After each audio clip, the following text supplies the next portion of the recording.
مثل د دقې ګناه باندې. په دې ځای کې الله د خپل رحمت یو عظیم منظر ذکر کوي. الته الله فرمایي للذین احسنوا، چا چې نیکي وکړله نو الحسنى وزیاده، جنت ورلم دی، بدله ورلم ده، وزیادتن اضافي ثواب ورلره هم دی. او دلته د ګناه په باره کې الله فرمایي نه، د ګناه په باره کې اضافي ګناه سزا نشته دی. بس د ګناه په باره کې زما اصول دا دی. الله فرمایي چې جزاء سیئة بمثلها. تاسو پوه شئ په خبره باندې. د نیکی په باره کې من جاء بالحسنة فله 10 امثالها ومن جاء بالسیئة فلا یجزى الا مثلها. تاسو پوه شئ الله څومره رحیم ذات دی، څومره کریم ذات دی. ان رحمتي سبقت غضبي. د الله رحمت د الله په غصه باندې ډیر غالب دی. دا د هغې مظاهر دي. دا تاسو وګورئ، تاسو پوه شئ په خبره باندې. او بلکې یضاعف لمن یشاء. بعضې ځایونو کې خو الله رب العالمین تضاعف اعلان کړی دی، او بعضې کې فرمایي چې اضعافا مضاعفه. په نیکو کې خو به درله دوچن په دوچندو به درله درکم. او په بعضې ځایونو کې الله فرمایي چې یبدل الله سیئاتهم حسنات. یوازې دا نه چې نیکی به درله دوچن کم، ګناهونه به درله په نیکو باندې بدل کم. تاسو 1,00,000 ګناهونه کړي دي او ما در باندې نظر د رحمت وکړو، هغه به په 1,00,000 نیکو باندې بدل کم. تاسو پوه شئ په خبره باندې. نو فرمایي والذین کسبوا السیئات، او هغه خلق چې هغې کسب د سیئاتو کړی دی، د هغې خلقو جزاء سیئة بمثلها، بدله د ګناه به وي په مثل د هغوی باندې. وترهقهم ذلة، او پټ کړی به وي دوی لره، یعنې مخونو د دوی لره. وترهقهم ای وترهق وجوههم ذلة، ذلت او رسوایی. نو رسوایی او ذلت به د دوی د مخونه چې کم دی نو دا به را پټ کړي وي. ما لهم من الله من عاصم، نه به وي د دوی دپاره من الله د الله نه من عاصم څوک بچ کوونکې. ما لهم من الله، ما لهم من عذاب الله، نه به وي د دوی دپاره څوک د عذاب د الله رب العالمین نه بچ کوونکې. عاصم حافظ ومانع، عصمت چاته ویل کېږي؟ دا حفاظت ته ویل کېږي. تاسو پوه شئ عصموا مني دماءهم واموالهم، دا په معنا د حفاظت سره راځي. ما لهم من الله من عاصم. ما ته وګورئ، کله کله پلارم بچي ته وایي که نه هلکه دا کار مه کوه وګوره، او که دا دې وکړو نو بیا به دې رانه څوک بچ کوي. داسې ورته وایي که نه، بیا به دې رانه څوک بچ کوي، څوک به دې رانه خلاصوي. نو الله فرمایي ما لهم من الله من عاصم. ستا د خلاصون د الله نه بیا څوک شته دی نه، څوک به درانه بیا خلاص نه کي. ګورئ کانما اغشیت وجوههم قطعا من اللیل مظلما، گویا کې دا کافران د اهل جهنم دا حالت الله بیانوي. الله دې مونږ او تاسو ته محفوظ کی. کانما اغشیت، گویا کې اغشیت وجوههم پټ کړي شوي دي مخونه د دوی. قطعا من اللیل مظلما، په هغې ټوکړو د شپې کې. مظلما داسې شپه چې هغه مظلمه شپه وي. شپه یو مظلمه شپه ده، یو مقمره شپه ده. مظلمه شپه هغه ده چې تیاره راوستونکې وي، تکه توره تیاره، یو شیز درته پکې نه ښکاري. او لیل مقمر دا هغې ته ویل کېږي چې د 14مې د سپوږمۍ چې کوم دی نو ګویا کې شپه وي، نو ویښو شپه خو څه نه څه د رڼا اندازه څه ګزاره پکې کېږي، یو زیر و بلب پکې لګېدلی وي. تاسو پوه شولئ په خبره باندې. الله فرمایي د کافر په مخ باندې به دا تیاره داسې راخوروي ته به څه وی چې د مظلمې شپې ټوټې په چا د پاسه چې کوم دی نو ورتپلي دي. کانما اغشیت وجوههم قطعا من اللیل، گویا کې پټ کړي شوي دي مخونه د دوی قطعا من اللیل، په هغې ټوکړو د شپې کې مظلمن چې هغه تیاره راوستونکي وي. اولئک اصحاب النار، دغه خلق دا خاوندان د اور دي، هم فیها خالدون و یوم نحشرهم جمیعا. او یاد که هغې ورځې لره چې موږ به راجمع کړو دې مخلوق لره جمیعا په یړه باندې. دا ټول په ټوله به موږ مسلمانان او کافران دا به ټول مونږ په یو میدان کې راجمع کو. دې وجې نه دې میدان ته میدان حشر ویل کېږي. په دې کې به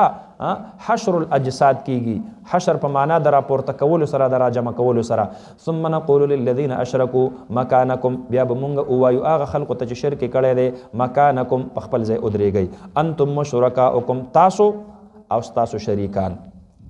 په خپل ځای باندې ودرېږئ. مکانکم الزموا مکانکم، خپل ځای باندې پیوست شئ، خوځئ بنا الکه په خپل ځای ودرېږه تاسو و شرکاؤکم او هغه شریکان ستاسو.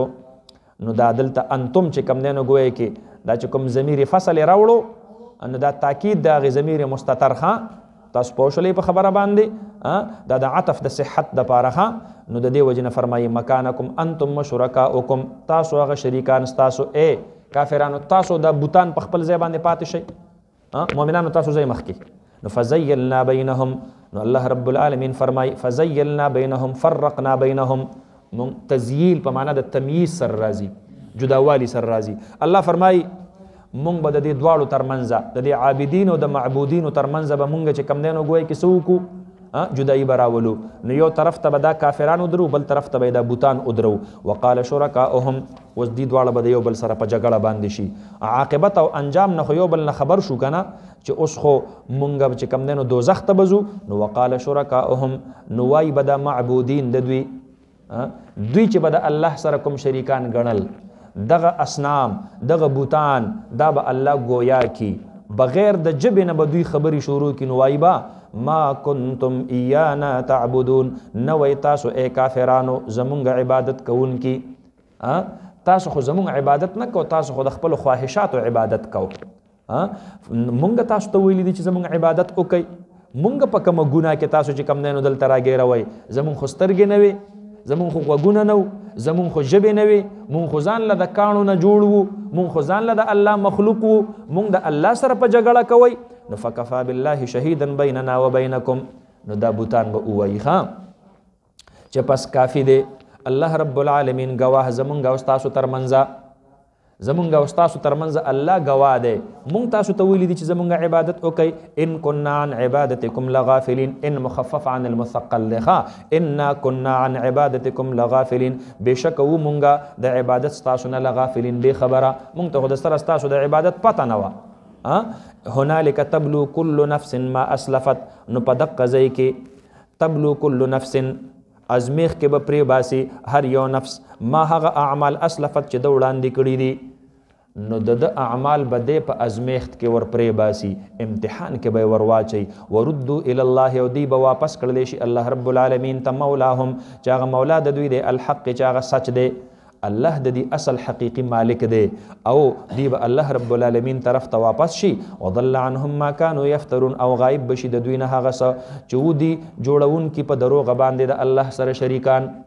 نو بس هغه ټول پټوله چې دا دی به کوم وي چې هؤلاء شفعاؤنا عند الله او دا به زمونږ سفارش کوي نو هغه بوتان به په خپله باندې الله ته وایي چې خدایا د دوی سفارش خو سکې مونږ یې پکې په خپله په بې ځایه معبودین جوړ کړي یو مونږ خو دوی ته نه دي ویلي چې تاسو زمونږ عبادت کوئ قلوا ای حبیبه من یرزقکم من السماء والارض څوک رزق درکوي تاسو ته د اسمان نه او د ځمکې نه تاسو ته رزق د برې نه او د لاندې نه څوک درکوي الله رب العالمین خپل محبوب ته فرمایي د دې کافرانو نه یو څو تپوسونه وکړه دا عقلي تپوسونه دي د عقل په بنا باندې تاسو ته دا اندازه نه لګي تاسو له رزق څوک درکوي د برې نه دا بارانونه څوک راولي نو ستاسو په فصل چې باران وشي نو دا تر و تازه شي ستاسو په فصل چې نور را وخیږي نو دی پوخ شي ستاسو په فصل چې سپوږمۍ را وخیږي نو په دې فصل کې مټاس پیدا شي خوند په دې کې پیدا شي تاسو په خبره پوهیږئ نو دا من السماء په دې کې دا علوي کائنات ټول داخل دي ګورئ ښه دې نه مراد صرف اسماء د دې نه مراد صرف چې کوم دی نو ګویا کې باران نه دی ګورئ ښه دې کې دا علوي کائنات ټول داخل دي زمونږ او ستاسو دا فصلونه او دا میوې په دې کې د هوا خپل کردار دی د نور پکې خپل کردار دی د سپوږمۍ پکې خپل کردار دی د پرخې پکې خپل کردار دی د وریځې پکې خپل کردار دی د باران د اوبو پکې خپل کردار دی تاسو پوه شئ په خبره باندې نو میوې دا د برې په تپ باندې پخیږي د نور په رڼا باندې دا چې کم دی نو ګویا کې د دې رنګ بدلیږي د سپوږمۍ په رڼا باندې دا خوږیږي او په باران باندې دا تازه کیږي په پرخه باندې تاسو پوه شئ په خبره باندې که نه په هر یو څیز کې چې کم دی نو ګویا کې د دې علوي کائناتو د هغې څه نه څه حصه او برخه د اثر دا پکې پرته ده نو قلوا ای حبیبه من یرزقکم څوک رزق درکوي تاسو ته من السماء د برې نه والارض د ځمکې نه د ځمکې نه د برې نه او د لاندې نه تاسو ته رزق څوک درکوي امن یملک السمع والابصار ومن یخرج الحي من المیت ویخرج المیت من الحي ومن یدبر الامر دا څلور سوالونه زما محبوبه د دې کفار مکه او نو کا رزق څوک درکوي نمبر 1 نمبر 2 من یملک السمع والابصار څوک د اختیارمند ستاسو د غوږونو ستاسو د سترګو تاسو له د سترګې درکړي چا دي او په دې کې نظر چا ورچولې دی تاسو له غوږونه درکړي چا دي په دې کې قوت سماعت چا ورچولې دی څوک یې کاڼه کوي څوک یې درله چې کم دی نو گویا کې بینا کوي دا د چا اختیار دی من یملک السمع والابصار ومن یخرج الحي من المیت څوک دی چې روباسي ژوندی د مړي نه جاندار د بیجان نه روباسي بیجان اگی دا او د هغې نه جاندار چرګوړی راوځي مرغتې نه راوځي بیجان منی دا او د هغې نه جاندار انسان او جاندار حیوان ترې نه راوځي دا اختیار د چا سره دی ویخرج المیت من الحي او څوک دی چې روباسي مړی د ژوندي نه دا نطفه دا د ژوندي نه څوک روباسي الله دا اگی دا چې کم دی نو ګویا کې د جاندار نه څوک روباسي دا الله دا د دانې نه بیجان دانه دا دا په دې ځمکه کې د دې نه تک شین بوټی څوک روباسي الله دا جاندار بوټی دی د دې نه بیجانه دانه څوک روباسي الله شاباس نو فرمایي ومن یدبر الامر او څوک تدبیر کوي د ټولو امورو دا ټول امور تدبیر الامر دا غیر ترجمه مې پرون په تحقیق سره تاسو ته ویلې ده نو فسیقولون نو زر د چې دوی به وایي الله رب العالمین د دوی په ژبه په خپله دقه آواز راوځي نو فقل وایه ته حبیبه افلا تتقون نو تاسو نه یریږئ دق الله نه یریږئ نه نو فذلکم نو پس دقه ستاسو الله دی ربکم رب ستاسو دی الحق په سچه باندې دی په رښتوني باندې دی چې دا ټول تصرفات څوک کوي فذلکم المتصرف للامور المذکوره الفعال لهذه الاشیاء دقه ستاسو رب دی نو فماذا بعد الحق الا الضلال نو پس څه شی دی وروستو د حق نه پس نه دی وروستو د حق نه الا الضلال مگر گمراهي نو چې خی پیژنئ چې دقه الله دی او بیا هم الله نه منئ نو د الله نه وروستو چې تاسو چې کم دی نو ګویا کې بل څوک معبود برحق منئ نو هغه به گمراهي نه هغه به بل څه شي دنیا کې خو یا حق دی یا ضلال دی نو چې حق نه منئ نو خامخا به بیا تاسو بیا گمراهي منئ نو دین معلومه دا شوله دنیا کې بیا انسان په ایمان باندې وي یا په کفر باندې وي ماذا بعد الحق الا الضلال معتزله چې کوم منزله بین المنزلتين ثابتي تاسو په خبر باندې ورسېدلې هغوی وایي چې په ارتکاب د معاصي سره او د کبایر سره انسان د ایمان نه خارجيږي په کفر کې نه داخليږي تاسو پوه شولې په خبره باندې فماذا بعد الحق الا الضلال د اسلام نه او د ایمان نه وروسته خو بل څه شی نشته دی بس بیا کفر دی تاسو په منزله بین المنزلتين نشته دی ښه دریم آپشن پکې نشته دی خو یا به ایمان راوړی یا به کفر اختیاروئ بس یوه خبره ده نو فانا تصرفون نو پس کوم ځای ته تاسو اړولی شوي یا اړولی کیږئ تاسو ته چې کم دی نو ګویا کې تاسو د دې دلایلو باوجود کیف تصرفون علی الایمان تاسو سرنګ چې کم دی نو ګویا کې اړولی کیږئ د ایمان نه بل طرف ته واپس کیږئ كذلك حقت كلمة ربك على الذين فسقوهم دقرنګ ثابت شوی د کلمه د رب ستاسو عذاب په هغه خلق باندې فسقو چې هغې فسق کړی دی فسق نه مراد دلته کفر دی انهم لا یؤمنون او هغه خبره د الله څه ده هغه کلمه د الله څه ده هغه دا ده انهم لا یؤمنون چې بېشکه دوی په تحقیق سره ایمان نه راوړي بس الله په دوی باندې مهر ثبت کړی دی ختم الله على قلوبهم وعلى سمعهم وعلى ابصارهم بس الله په دې باندې مهر لګولې دی دې ته تقدیر ویل کیږي ما ته وګورئ څوک دې دا نه وایي خانو چې الله دا فیصله کړې ده چې انهم لا یؤمنون نو د الله فیصلې نه خو څوک خلاف کولی نشي نو بیا د دې غریبانانو پکې ګناه کمه شوله تاسو به دې خبره باندې ورسېدلی که نه نو دغه چې کوم دا کوم خلق چې انسان تابع د تقدیر محض ګڼي نو هغه په دې ځای کې بیا خطا شي نو تاسو به د دې تقدیر متعلق د خلاصې او د قیدی کلیه په طور باندې یو خبره زده کړئ الله چې د انسان په تقدیر کې څه هم لیکلي دي نو الله ته د دې انسان د ټول عمر د ارادو علم وو. تاسو خبر واستله؟ نو الله د دې انسان د ارادو مطابق د تقدیر لیکلې ده. د چې لا دنیا ته نو راغله نو د متعلق د الله په علم کې وا د په دې ټیم پیدا کیږي، د به چې کم دی نو په دې ټیم باندې نیکی کوي، د به په دې ټیم باندې ګناه کوي، د به په دې ټیم باندې ژوندی وي او د به په دې ټیم باندې مړ کیږي. تاسو په خبره باندې پوهیږئ؟ نو د نیکو اراده هم د الله په علم کې وي او د ګناهونو اراده هم د الله په علم کې وي. الله خپل تقدیر د ارادو مطابق لیکلی دی. تاسو په دې مسله ونه رسېدلی؟ په دې مسله تاسو ورسېدلی؟ د مسلې د تقدیر خلاصه هم دقه ده، مفهوم هم دقه دی. نو که څوک دا وایي چې نه دا خو تقدیر کې زما لیکلی شوې وه، قتل مې وکړو تقدیر کې مې لیکلی شوې وه. تاسو پوه شولې؟ نو تقدیر کې الله ستا ځکه لیکلی وه چې ستا د ارادې الله ته علم و. تاسو پوه شولې په خبره؟ نو د الله تقدیر دا ستا د ارادې تابع دی. ستا اراده الله ته معلومه وه، د دې وجې نه الله ستا په تقدیر کې هم دقه شانتې لیکلی وه. نو دا ته د الله په تقدیر باندې روان یې، خو دا ستا هغه ارادې دي کومې چې الله ته مخکې نه معلومې وي، د هغې مطابق الله ستا تقدیر مقرر کړی دی. نو تاسو اوس په دې خبره باندې ورسېدلی؟ نو ګورئ دې آیت کریمه ته، کذلک حقت کلمة ربک علی الذین فسقوا.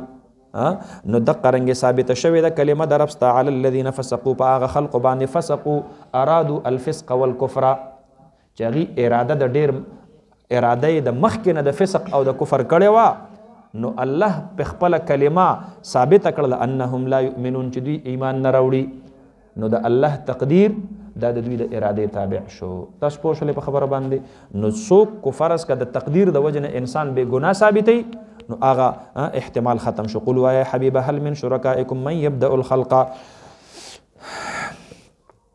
هل من شرکائکم من یبدأ الخلق، آیا شته د شریکانو ستاسو نه هغه څوک یبدأ الخلق ثم یعیده، چې هغه ابتدا د خلق وکي او بیا یې دوباره هم کی. ستاسو په دې شریکانو معبودانو بوتانو کې څوک داسې شته دی چې هغه یو شیز اول پیدا کی او بیا یې دوباره رامعاد هم کی؟ نو قل ای حبیبه الله یبدأ الخلق ثم یعیده، ظاهره خبره ده ستاسو په دې معبودانو کې خدا صفت او دا خاصیت نشته دی. هغه خواران غریبانان خو د ځان نه مچ نشي شړلی. تاسو پوه شولې په خبره باندې؟ دا کرونا چې په روز کال راغلی وه نو په انډیا کې چې کوم دی نو دا سپریګانې کېدلې د کرونا وایرس نه د بچاو دپاره، نو د ټولو نه اول یې هدایات جاری کړل بتخانو ته لاړ شو، په بوتانو صاحبانو باندې سپری وکړئ. تاسو پوه شولې په خبره باندې که نه؟ نو هغه خوار غریب ځان د کرونا وایرس نه نشي بچ کولی، نو ته پې سپری کوې، ورېږه معبوده چې ستا باندې اول سپری وکړم چېرته تا ته دا کرونا څه ونه وي. پوه شولې په خبره باندې که نه؟ نو چې هغه غریبانان د ځان نه مچ نشي شړلی نو هغه به دا نور کارونه څه وکړي؟ نو ظاهره خبره دا نشي کولی. نو ته ورته ووایه ای حبیبه الله یبدأ الخلق ثم یعیده، الله رب العالمین ابتدا د خلق کوي ثم یعیده بیا به یې دوباره کوي. فانا تؤفکون، نو پس کوم ځای ته تاسو اړولی شوي یئ؟ قل ووایه ای حبیبه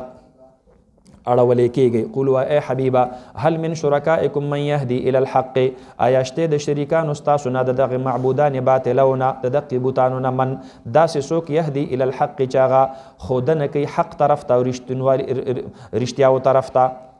داسې څوک شته دی چې تاسو ته د حق لاره وښایي؟ نو ظاهره خبره ده هغه خواران غریبانان خو په خپله باندې چې کم دی نو ګویا کې ځان له لاره نشي معلومولی، نو تاسو ته بس لاره وښایي. قل وایه ای حبیبه الله یهدي الی الحق، الله رب العالمین ښونه کوي حق طرف ته. افمن، آیا هغه الله رب العالمین یهدي الی الحق چې هغه هدایت کوي حق طرف ته، احق ان یتبع، ډېر حقدار دی چې د اتباع وکړلی شي، امن یا هغه بوت لا یهدي چې هغه په خپله هم لار نشي معلومولی، الا ان یهدا، مگر په هغه صورت کې چې د ته لار وښودلی شي. اوس کو فرض که دی چا په اوږه باندې راواخیستلو او ګاډي ته یې راوړو او په ګاډي کې ور واچو او د پل د پاسه یې ګاډی ودرو او د پل د پاسه د ګاډي نه دله ټیله ورکړله چې پیره ورځه دی دریاب ته، نور ستا ټایم پوره شوی دی او نور ستا عبادت موږ نشو کولی، ستا په ځای به موږ ځان نه بل جوړ کړو. پوه شولې په خبره باندې که الا ان یهدا، نو بس چې چا ورته کومه لار ور برابر کړله او په کومه لار باندې چا ور سم کو، نو بس دا کاڼی دی یا دا خټه ده او یا دا لوټه ده او یا دا اوسپنه ده نو دی خو په خپله لار نشي معلومولی نو فما لکم نو پس شوي دي تاسو لره کیف تحکمون څرنګې فیصله کوئ تاسو دا څرنګې فیصله کوئ تاسو د دې بوتانو د دې عبادت وما یتبع اکثرهم الا ظنا او تابعداري نه کوي اکثر د دینه مگر د وهم او د ګمان دا توهم پرستی دا کافران دی په توهماتو پسې چې کم دی نو ګویا کې ګرځي ان الظن لا یغني من الحق شیئا او بېشکه ګمان دا نه دفع کوي من الحق د حق نه شیئا څه شیز لره ګمان چرته د حق مقابله کولی شي چرته قطع او یقین او چرته ظن او تشکیک د دې دواړو ترمنځ خو د ځمکې او د اسمان فرق دی دې وجه نه خو امام اعظم ابو حنیفه رحمت الله علیه فرمایي چې الیقین لا یزول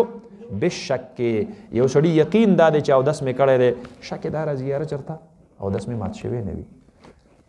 نو امام اعظم رحمت الله علیه فرمایي چې ان الظن لا یغني من الحق شیئا دا ګمان دی دا شک دی شک باندې ستا اودس مودس نه ماتېږي بس ځه مخ په وړاندې چې کوم دی نو سفر کوه ان الله علیم بما یفعلون وما كان هذا القرآن ان يفترى من دون الله ولكن تصديق الذي بين يديه نه دی دا قرآن کریم چې دا جوړ کړی شوی وي علاوه د الله رب العالمین نه ولكن تصديق الذي بين يديه ولكن انزل تصديق الذي بين يديه لیکن دا خو نازل کړی شوی دی تصديق الذي بين يديه دا تصدیق دی د هغه کتاب کوم چې وړاندې د نه دی د دنه وړاندې چې کوم آسمانی کتاب راغلی دی کو هغه انجیل دی کو هغه تورات دی کو هغه زبور دی کو هغه صحف ابراهیمیه دی دا د هغې د ټولو تصدیق دی و تفصیل الکتاب او دا تفصیل د هغې کتاب دی د کوم کتاب چې الله وعده کړی و چې زه به نبي آخر الزمان ته ورکوم او اخري امت ته به ورکوم لا ریب فیه هیڅ شک نشته دی په دې کې من رب العالمین او دا چې کوم دی نو گویا کې ولکن انزل من رب العالمین آغا مقدر چې کوم تاسو روباسلی دی د هغې سره به متعلق کوي ښه ولکن انزل من رب العالمین او دا نازل کړی شوی دی د جانبه د هغې رب العالمین نه ام یقولون افتراه یا وایي دوی افتراه اختلقه محمد صلی الله علیه وسلم نبی علیه السلام د ځان نه جوړ کړی دی دا قرآن دوی دا خبره کوي ام په معنا د بل سره دی ښه بل یقولون بلکې دوی خو دا وایي چې دا چې کوم دی نو نبی علیه الصلاة والسلام مبارک ته خپل ځان نه جوړ کړی دی نو قل زما حبیبه ته ورته ووایه دا ستاسو په یقین کې راځي چې ما به دا کتاب د ځان نه جوړ کړی تاسو خو ما پیژنئ نه زه امی یم زه په کتابت نه پوهېږم زه په شعر و شاعرۍ نه پوهېږم زه په ادب او په فصاحت او په بلاغت باندې تاسو زمانه په دې کې ډېر تکړه یئ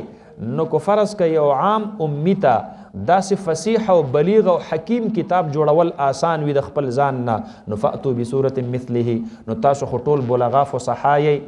ادیبان یئ شاعران یئ نو بس تاسو یو صورت خو په مثل د دې باندې جوړ کوئ که نو پته به ولګي ودعو من استطعتم من دون الله را وبلئ هغه څوک چې تاسو یې طاقت لرئ علاوه د الله نه په دې کائناتو کې د الله نه علاوه چې څوک تاسو د ځان سره ملګري کوئ او طاقت کې وي ملګري کوي ان کنتم صادقین کو چرته تاسو یې رښتونی انه افتراء مني چې دا زما د طرف نه افتراء ده نو کو تاسو په دې خپله خبره کې رښتونی یې نو چې زه امي زه چې کم دی نو داسې فصیح او بلیغ کلام جوړولی شم نو تاسو خو شعرا او فصحا او ادبا بلغا یې نو تاسو خو یو صورت خو قدرې جوړ کوئ که نه بل کذبوا بما لم يحيطوا بعلمه الله رب العالمین فرمایي دی تکذیب کړی دی د هغې قرآن بل کذبوا بلکې دی تکذیب کړی دی نسبت ته دروغ یې کړي دي بما هغې قرآن ته لم يحيطوا بعلمه چې دوی احاطه نه ده کړې په علم د هغې قرآن سره دوی ته خو د قرآن د شد بد نه خبر نه دي دوی خو قرآن کتلی نه دی د سره دوی خو قرآن زده کړی نه دی د سره نو چې یو شی تا زده کړی نه وي نو ته د هغې نه نفي څنګه کې ته د هغې نه انکار څنګه کې ته د هغې نه تکذیب څنګه کې پته لګي دا چې د یو څیز د هغې تکذیب ته کې او د هغې منع ته کې نو هغه به ته زده کې خامخا دا مونږ او تاسو ته چې په شرح العقاید کې یا د علم کلام په دې نورو کتابونو کې یا په دې علم منطق کې د قدماو فلاسفو د هغې د عقاید ښودلی کېږي نو دا د دې دپاره چې اول یې زده کړو بیا به یې وروستو نفي وکړو تاسو پوه شولې په خبره باندې که نه اول یې زده کړو بیا به یې څه وکړو نفي وکړو او د دې دپاره د کافرانو مستقل د مستشرقینو چې کوم دی نو گویا کې یو اصطلاح قایمه کړې ده مستشرقین زمونږ چونکې دا په دنیا کې دا مسلمانان چې په کومه علاقه کې او خطه کې واقع دي د مسلمانانو اکثریت او د دوی حکومتونه او د دوی مملکتونه سره د حرمینو نه زمونږ او ستاسو د دې بلادونه دا مشرق دی دا څه شی دی دا امریکا او د یورپ دا بیا مغرب دی نو مستشرق هغه چاته ویل کیږي چې هغه مغربي خلق هغوی زمونږ او ستاسو د مشرقي خلقو د دوی د دې مذهب د مطالعې دپاره د چا انتخاب وکي نو هغه ته څه ویل کیږي مستشرق ورته ویل کیږي دا اصطلاح د مستشرقینو زده کوي ښه دا به په کار راشي نو هغه ته ټاسک ورکي هلکه ته داسې وکړه چې ته د اسلام سټډي وکړه او بیا په اسلام کې چې د خلقو ذهنونه کومو خبرو ته نه رسیږي او په ظاهره باندې قابل اعتراض غوندې وي هغه پوینټونه روچت کا او هغه په مسلمانانو کې خواره کا د دې دپاره چې دوی د خپل اسلام نه چې کوم دی نو متنفر شي او د دې په ذهنونو کې شکوک او شبهات دا پیدا شي نو هغې باقاعده د استشراق چې کوم دی نو یو لویه فتنه او یو لویه منصوبه دا زمونږ او ستاسو خلاف استعمالي اول قرآن مطالعه کوي زده کوي وروستو پکې بیا د تنقید چې کوم دی نو گویا کې لارې را وباسئ تاسو پوه شولې په خبره باندې که نه نو الله رب العالمین هغه دې کافرانو ته وایي تاسو قرآن زده کړی نه دی او د هغې تکذیب کوئ بل کذبوا بما لم یحیطوا بعلمه ولما یأتهم تأویله او لا خو راغلی نه دی دوی ته تأویله تفسیره د دې قرآن دا تفسیر او تشریح دا خو تاسو لا زده کړی نه دی دا خو تاسو ته لا راغلی نه دی تأویل دلته په معنا د تفسیر او تحقیق سره یوه ترجمه او دویمه ترجمه هغه دا ولما یأتهم تأویله تاسو ته د دې انکار د انجام لا نه دی معلوم شوی چې تاسو د دې قرآن نه انکار کوئ چې د دې انجام بسوي د دې عاقبت بسوي نو کذلک کذب الذین من قبلهم دقه رنګې تکذیب کړی دی هغه خلقو چې مخکې د دوی نه وو هغوی هم د خپلو رسلو او د خپلو کتابونو تکذیب کړی فانظر کیف کان عاقبت الظالمین وګوره ای حبیبه څرنګې دی انجام د څرنګې دی هغه انجام د ظالمانو هغه څرنګې وو چې د خپلو انبیاو تکذیب یې کړی او د هغې په لاسو کې د اسمانیو کتابونو تکذیب یې کړی نو د هغې چې کوم انجام و دقه انجام به د اهل مکه ووي کوم چې د قرآن تکذیب کوي ومنهم من یؤمن به ومنهم من لا یؤمن به اوس هم لا په دوی کې الله وایي زما په علم کې داسې خلق شته دی چې هغه به په دې قرآن باندې ایمان راوړي او بعضې داسې دي چې بس ختم الله علی قلوبهم کې د هغې په اس حال باندې په دې قرآن باندې ایمان هغه نه راوړي ومنهم او بعضې د دغې اهل مکه ونه من هغه څوک دی یؤمن به چې هغې ایمان راوړي په دې قرآن باندې د الله په علم کې شته دی ښه تاسو پوه شولې په خبره باندې د دې وجه نه جناب نبی کریم صلی الله علیه وسلم مبارک به همیشه دپاره د دقې کافرانو د ایمان طمع ساتله نو طائف ته نبی علیه الصلاة والسلام مبارک تلو یو ورځ حضرت عایشه رضی الله عنها ترنه تپوس کوي وی د الله محبوبه دا یوم العقبه باندې چې تا ته کوم تکلیف در ورسېدلو نو تا ته د دې نه چېرته زیات تکلیف در رسېدلی دی نبی علیه الصلاة والسلام ته فرمایي یا عائشه لقد لقیت من قومک ما لقیت عائشه ستا قوم خو ما ته هغه تکلیفونه را رسولي دي فرمایي ورته وی ګوره زه یو ورځ د مکې نه روان شوم په مکي دور کې طائف ته لاړم ابن عبد یالیل ابن کولال هلته د طائف یو سردار پاتې کېدلو مکې والو خفه کړی ما وی چې یاره زه دوی له به چې کم دی نو دعوت ورکمه نو دوی به شاید چې زما د دعوت د وجې نه ایمان راوړي نو هغه زما په هغې خبرو پسې ټوکې مسخرې شروع کړلې او بیا د طائف الکان را پسې شاته ور ولګېدل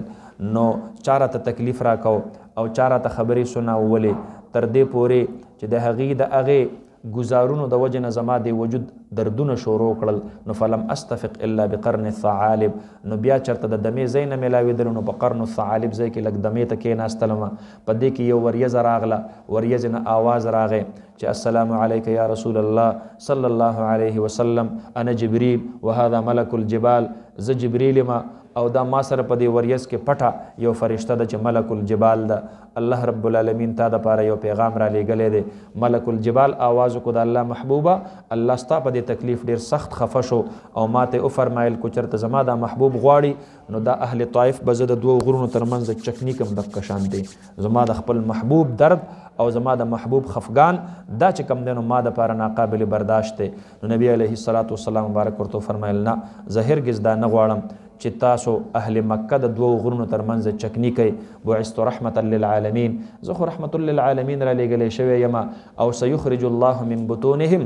او کېدی شي الله به د دې موجوده و کافرانو د شاګانو نه داسې خلق راوباسي من یعبد الله وحده چې هغه به د یو الله عبادت کوي ولا یشرک به شیئا او په دقه تمه باندې زه چې کوم دی نو ګویا کې د دې نه انتقام نه اخلم. نبی علیه الصلاة والسلام ته هم د دې خبرې علم و کېدی شي د دې په اولاد کې الله رب العالمین مؤمنان پیدا کی نو ومنهم من یؤمن به ومنهم من لا یؤمن به او بعض د دې نه هغه دي چې هغه ایمان نه راوړي وربک اعلم بالمفسدین او ستا رب هغه ډېر علم لرونکی دی په مفسدینو باندې.